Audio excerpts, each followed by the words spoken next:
What's up, everybody? On today's show, tight end injuries at Florida and Georgia. Alabama's Bryce Young praising some of their new additions, and LSU loses a linebacker to the transfer portal.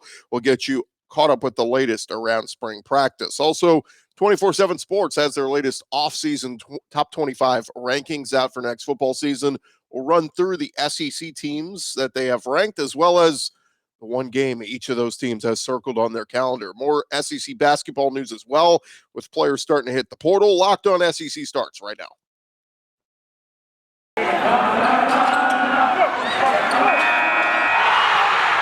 You are Locked On SEC, your daily podcast on the Southeastern Conference. Part of the Locked On Podcast Network, your team every day.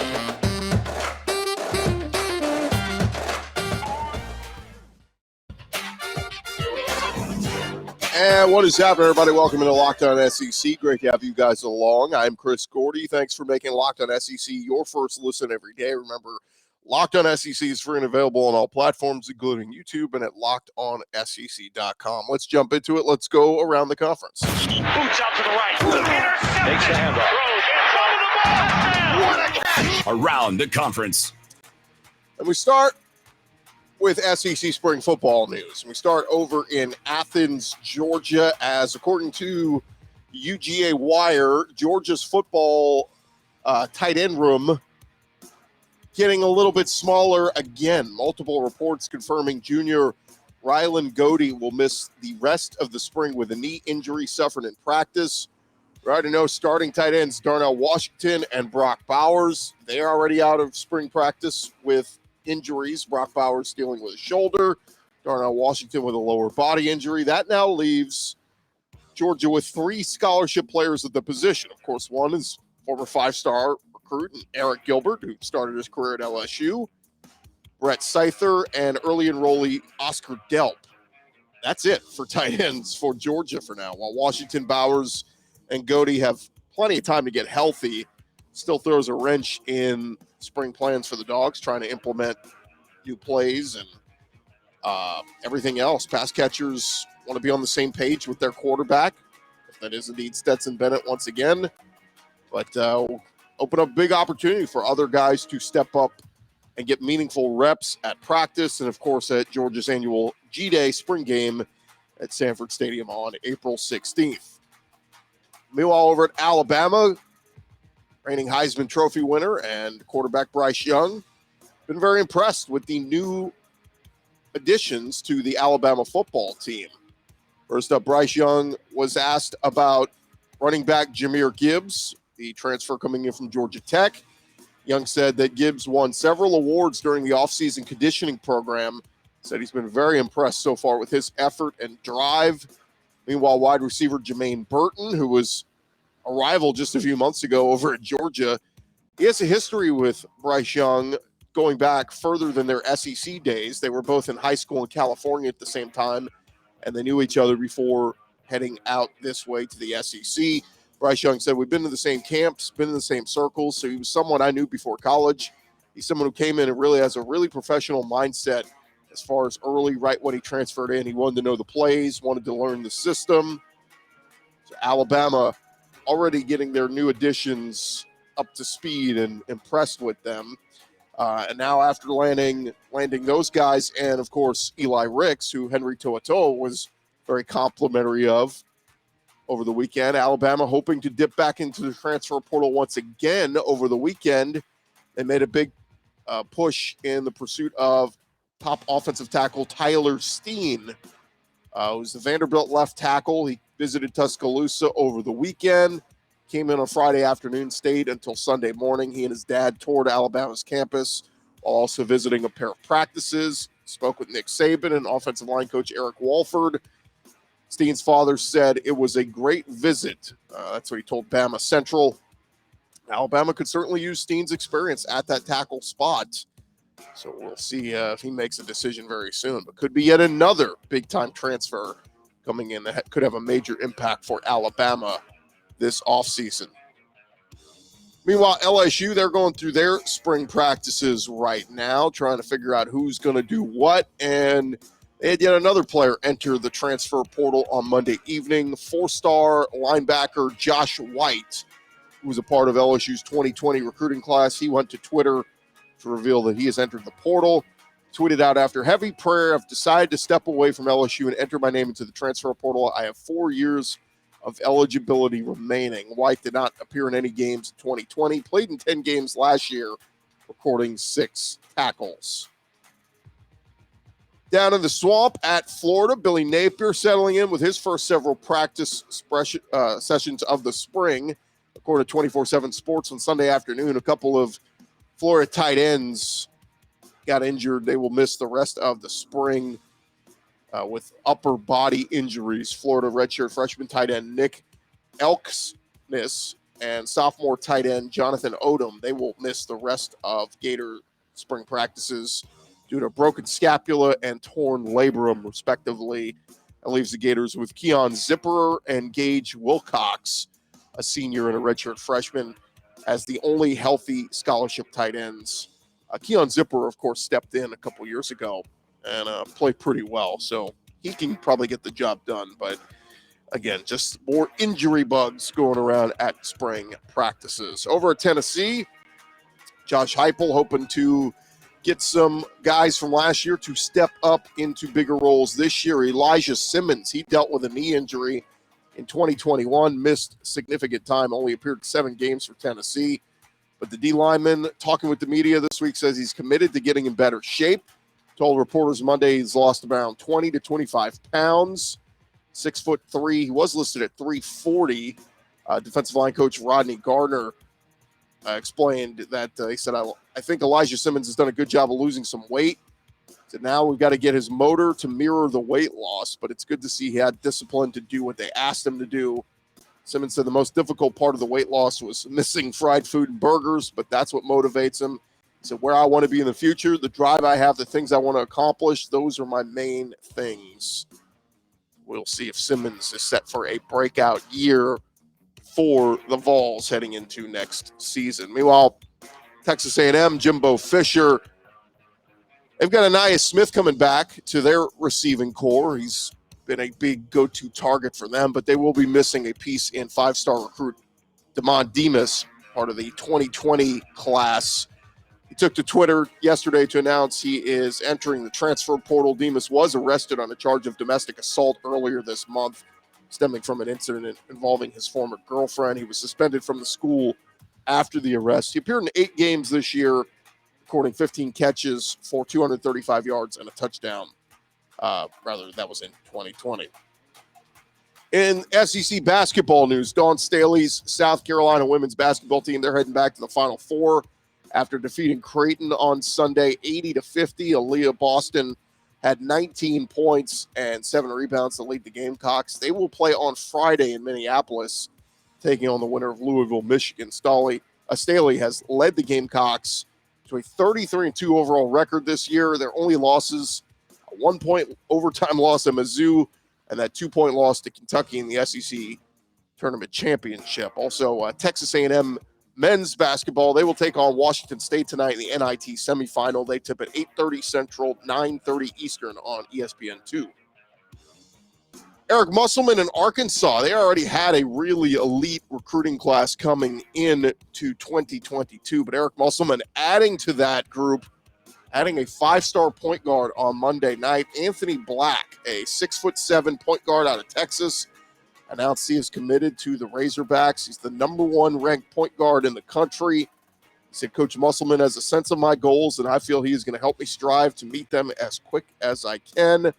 So, man, Arkansas's class is going to be one for the ages. I think it's 3 5-star recruits, McDonald's All-Americans in this group. That is going to be ridiculous next year. 2 straight Elite Eights will do that for you. It gets you a lot of eyeballs around the country. So congrats to Arkansas fans out there. Meanwhile, other guys hitting the portal, Missouri big man Jordan Wilmore. He's 7'3", tallest player to appear in a basketball game for Mizzou. Was not able to crack the rotation in 2 years under Quanzo Martin. Appeared in 18 games for the Tigers, made 6 starts, but he is entering the transfer portal. Meanwhile, over at Florida, reports that Tyree Appleby plans to transfer from Florida. The initial thought was he did plan to return to the Gators, but things changed after Mike White left for Georgia. Wait to hear an official announcement from Appleby. South Carolina, their new coach, Lamont Paris, he is going to have to rebuild very quickly. We already know guard Devin Carter had entered the transfer portal.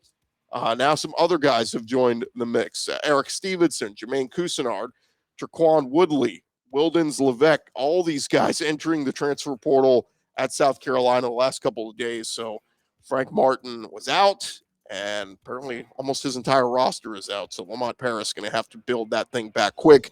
Rick Barnes over at Tennessee, it was announced they are losing Victor Bailey Jr., played 2 seasons at Oregon. He has entered the portal after 3 seasons with Tennessee. He's a grad transfer, will have 1 year of eligibility remaining. Over to LSU, Sharif O'Neal, son of Shaquille O'Neal. He has entered his name into the transfer portal. He originally signed with Arizona out of high school, but then decommitted, spent a year at UCLA before heading to LSU for the past 2 years. And lastly, in some baseball news, Tennessee swept Ole Miss over the weekend. We talked about that on yesterday's show, but that bumped the Vols up to the number 1 spot in the latest Baseball America poll. The Vols jumped up from number 6, while Arkansas moved up 2 spots to number 4. Ole Miss went from number 1 all the way down to number 9 following their sweep. And Vanderbilt came in at number 11, Florida number 16, and LSU at number 21. So 6 SEC teams ranked in the Baseball America Top 25 poll.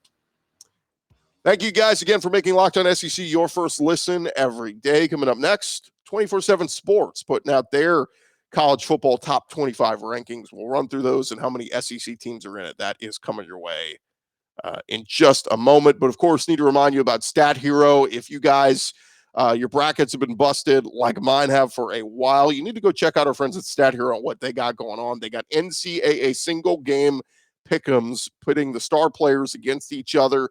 It's a hybrid between fantasy and sports gambling.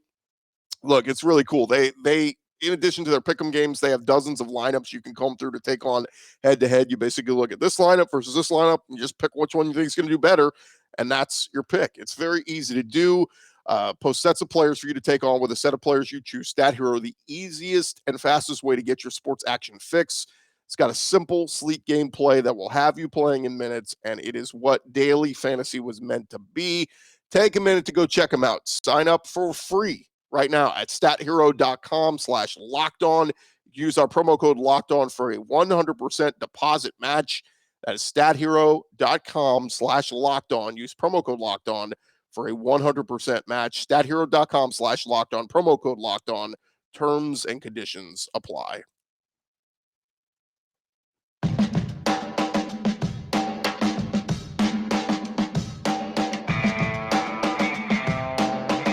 Run along here, Locked On SEC, and look, never too early to look ahead to next football season. We're already days away from the start of April, and we will be getting more and more conversation into spring football and some takeaways from practices and spring games coming up. So figured no time better than now to dive into what some of the publications are putting out there, including top 25 rankings. So 24/7 Sports yesterday, they put out their college football top 25 rankings and also included one game every team has circled in 2022. So I figured we'd run through these and give you what they said. Basically, they said amid college football spring practice reports and early too deep look aheads, it's time for a deeper look into the 2022 season. For most perceived national championship or conference title threats, there was a game or two with season-defining potential. And so we start at number 24. They list the Tennessee Volunteers. And here's what they say. The one game that is circled for Tennessee going into this season, the Florida game, comes in week 4 for the Volunteers and could mean a perfect September for Josh Heupel's team if Tennessee takes care of business at home against Billy Napier's first-year Florida Gators. If there was a time to get Florida while they're down, or at least perceived that way, this is it. The Florida game for Tennessee is one that I think we all kind of can agree, one that they have to have. So the Tennessee Volunteers coming in at number 24. Next highest ranked SEC team, we go up to number 18, and it's the Kentucky Wildcats. Mark Stoops and crew, they say this schedule is much tougher than last season's slate for the Wildcats, with every SEC weekend yielding extreme importance. But beating Tennessee on the road after an open week in late October feels like a must to have a special campaign. Kentucky, of course, welcomes back quarterback Will Levis, running back Chris Rodriguez, Cavassier Smoke, and a talented backfield, and should be solid up front with one of the SEC's biggest offensive lines. It is hard to imagine the Wildcats flying under the radar following their second 10-win season. And Mark Stoops' tenure and the schedule by SEC standards is once again conducive to success for a team with the depth that Kentucky has. Kentucky Wildcats, they say the Tennessee game is the big one that they need to have circled on their schedule. One spot above them, they've got the number 17, the Arkansas Razorbacks. Again, this is 24/7 Sports ranking. They said, can Arkansas snap the program's lengthy losing skid to Alabama in 2022? That is one of the primary questions those close to the program are asking. Believe in the Razorbacks under Sam Pittman and what Arkansas could potentially be next season with KJ Jefferson returning at quarterback. However, heavy losses defensively do give us pause in terms of giving this team the label of SEC West contender. That being said, Arkansas did land several instant starters from the transfer portal that should aid in bolstering their roster. And when this team steps on the field, they are always confident they can win. Look, it's a good argument. Texas A&M finally broke through and did it last year with Jimbo Fisher. It would be the next logical step for Sam Pittman's crew. They played Alabama pretty competitively this past season. Can they break through and get the victory? That we have yet to see. But Arkansas Razorbacks, again, 24/7 Sports got them in as the number 17 team in their transfer, or rather their top 25 rankings, and the Alabama game, the big game that they have circled. We'll jump into the top 10 here in just a second. But first, after months of playing, college basketball has determined the top teams for the Final Four, and they will determine this year's national championship coming up this weekend. BetOnline.net, they are your number one source for all your betting needs and sports information for all the latest odds, contests, and player props. You name it, they have got it there for you. And BetOnline, they remain the best spot for all of your latest sports developments, including podcasts and reviews for all the leagues this season.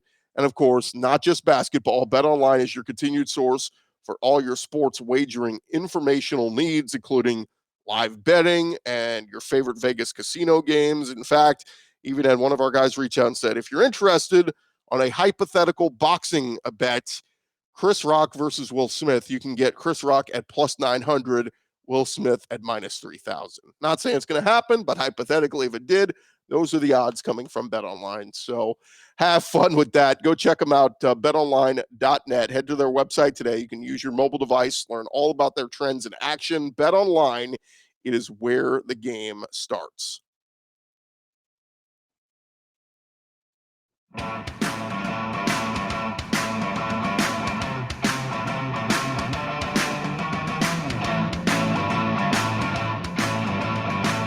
Continue on here, Locked On SEC, and we've been running through 24/7 Sports, putting out their top 25 offseason rankings, looking ahead to next college football season, and in turn also naming the one big game that they think that team should have circled on their calendar.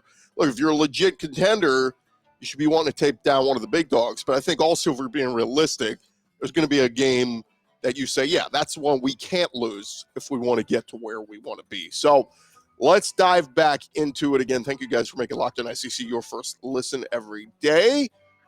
We go into the top 10, and there are 3 SEC teams, not only the top 10, but in the top 4. And we jump all the way up to number 4, and it's the Texas A&M Aggies. Here's what 24/7 Sports says. Is this A&M's time to shine? We will know more after the Aggies face Miami at home on September 17th prior to opening SEC play. It's not the biggest game of the season, but it's the first circled matchup on the schedule. The widespread belief among preseason poll voters at 24/7 Sports is Jimbo Fisher should have his best team in College Station this fall, given what's coming back for the Aggies and the best recruiting class in the modern recruiting era coming on the way in. When you project college football's best 6 months out, there's some guessing involved, and the belief is that previous question areas for the Aggies will have been solved and figured out by then. But yeah, it's an interesting one for A&M. It's not their biggest game, but yeah, you certainly want to beat Miami at home in a non-conference. If you lose that, it doesn't ruin your season, but it also doesn't give a lot of room for error in conference play. Can't mount up a bunch of losses and have a successful year, but be a good one. Coming in at number 3 in these rankings, well, how about Kirby Smart and the Georgia Bulldogs, the reigning national champs? Here's what 24/7 Sports says. It's Georgia's 2022 team looks vastly different than the group who won the national championship last year. That's what makes the opener against nationally ranked Oregon so unique for Kirby Smart and his coaching staff. Most ranked the Bulldogs as high as number 2 on our way too early ballots and as low as number 3. So needless to say, Kirby's team is expected to be elite again as a national championship contender. Given Georgia's recruiting prowess under Smart, this will be a program in the mix at the top of the rankings every year for the foreseeable future, and he's building a potential dynasty the same way Nick Saban carried out in his empire at Alabama. Stetson Bennett's return at quarterback and JT Daniels' entry into the transfer portal offers an intriguing dynamic at the quarterback position. And again, much like A&M, the Oregon game is not Georgia's biggest game of the season, but it is one that they want to have and one that can help set the tone. Keep in mind, Georgia really struggled week 1 against Clemson last year. Couldn't do much on offense at all. But getting that win felt like it gave Georgia the confidence to go through the rest of that season and the schedule and play as dominant as they did. And outside the one hiccup in the SEC championship game, Georgia was dominant. So, again, Oregon game, it's one that's circled. It's not their biggest, but it's one that they definitely want to win and can be a tone setter for the season. And coming in at number 1 on the 24/7 Sports Top 25 rankings, it's the Alabama Crimson Tide. And here's what they say. Alabama gets a unique opportunity for revenge against Texas A&M in Tuscaloosa in Week 7, a weekend the Crimson Tide will not take lightly. Alabama was a unanimous choice for next season's way too early number 1 team in 24/7 Sports eyes due to the return of Heisman winner Bryce Young and top defender Will Anderson Jr., 2 potential top 5 picks in the 2023 draft, primed on potentially winning the program's second national championship of 3 seasons with the Crimson Tide. And so there you have it, Alabama at number 1. Some of the other teams that they have ranked in here, they have Ohio State as coming in at number 2 in their top 25. Notre Dame, number 5. Crazy to think Brian Kelly left a top 5 Notre Dame team for LSU, but he did. Utah coming in at number 6. Can they repeat the success they had last year? Seems tough to do at a program like Utah. Clemson at number 7. Kind of odd that Dabo Swinney and company, are you out of this? Because, man, they were in top 5, it feels like, the last 5, 6, 7, 8 years. Clemson at number 7. Oklahoma State at number 8. Mike Gundy doing a fine job there. Michigan at number 9. Wake Forest at number 10. That just feels dirty to say Wake Forest is a preseason top 10 team in college football. No way they finished the season in the top 10. They put Oregon at number 11. Again, they put on Oregon's slate, their key game is week 1 against Georgia. And then one other one that I think is interesting, if Cincinnati coming in at number 25, of course, Luke Fickell is still there. They lose Desmond Ridder and Mike Denbrock, their OC, left for LSU. There's a lot of changes. But here's what 24/7 Sports said. Given Cincinnati's heavy personnel losses, the Bearcats opener at Arkansas will tell the nation everything it needs to know about Luke Fickell's team being a legitimate threat once again coming off the program's first ever college football playoff berth. Lose that, and Cincinnati will begin to fade a bit nationally. Look, that's one that Arkansas's got to have, right? If we're talking about games on their schedule that, man, you can't slip up and lose that one.